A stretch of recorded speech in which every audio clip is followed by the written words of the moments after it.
Good afternoon, everyone. My part is the colonization in Asia and Oceania. During the Victorian era, the British Empire expanded its power across some territories in Asia and Oceania. This was motivated by the economic ambition, the strategic control, and the belief in a civilizing mission. We're going to start with the territories in Asia that were conquered by the British Empire. The first one is China. During the mid-19th century, there were two conflicts between the Qing dynasty and the Western powers. These were called the Opium Wars. These wars are important because these led to the colonization in China. The first Opium War was fought from 1839 to 1842 between China and the British Empire. This was triggered by the Qing government's campaign to enforce the prohibition of the opium. This included destroying the opium stocks that were owned by the British. The British government, of course, didn't like this and responded by sending a naval expedition to force the Chinese government to repay for the reparations and to allow the opium trade. This was what happened during the First Opium War. Then there was a second one that was pursued by Britain and France against China from 1856 to 1860. And this resulted in China being forced to legalize opium. In each of the wars, the superiority in terms of military was led by the British. This superiority led to several easy victories over the Chinese military, with the consequence that China had to sign unequal treaties. These unequal treaties included the Treaty of Nanking in 1842 that forced China to cede Hong Kong Island to Britain. The next one in Asia was Singapore. Singapore became one of the British Empire's most successful colonial ventures in Asia. It was founded in 1819 by Sir Stamford Raffles as a trading post for the British East India Company.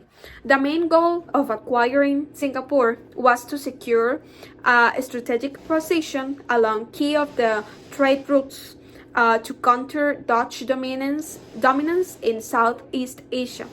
Singapore didn't have a strong centralized authority, so it was easy for the British to implement their own administrative and economic structures with minimal resistance.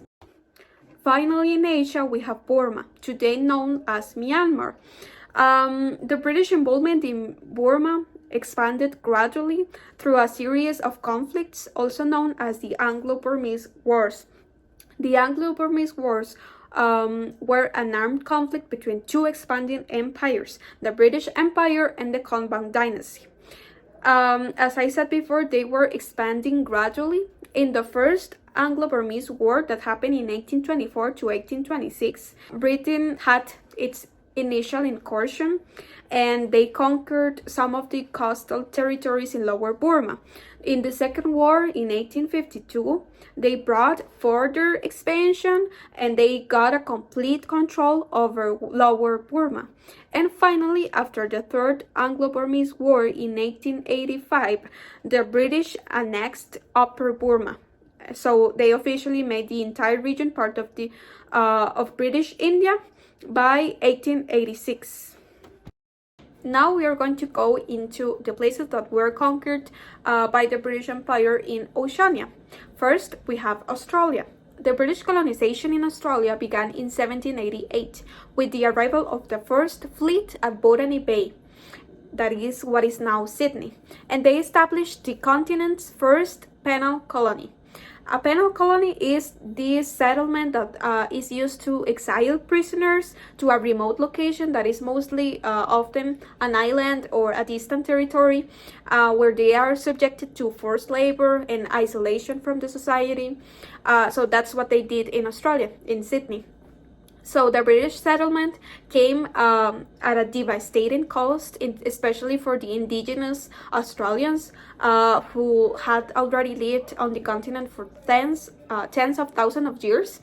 And this colonial expansion led to a dispossession of the Aboriginal lands, the destruction of traditional societies, and severe population decline because of the violence, the displacement, and the disease that the British Empire brought. The British authorities imposed the European legal system and the property systems and ignored completely the Aboriginal land rights and the cultural practices. Finally, we have New Zealand. In 1840, Britain formally extended its control to New Zealand through the signing of a treaty. This treaty was called the Treaty of Waitangi. This was an agreement between the representatives of the British Crown and over 500 Maori chiefs that were the natives of the land. The treaty was intended to grant Britain power while protecting the Maori land rights and cultural practices. However, they had two different versions of the treaty, one in English and one in Maori.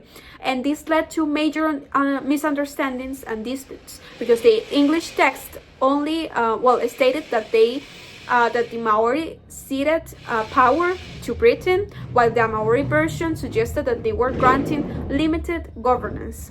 So as the British settlers expanded, a lot of pressure for the land increased, and this resulted in the New Zealand Wars that were from 1845 to 1872. There were a lot of violent confrontations between the Maori groups and the colonial forces, and by the late 19th century, a lot of the Maori land, large portions of the Maori land, had been confiscated or sold by the British, and this led to a lot of displacement and marginalization of the Maori communities.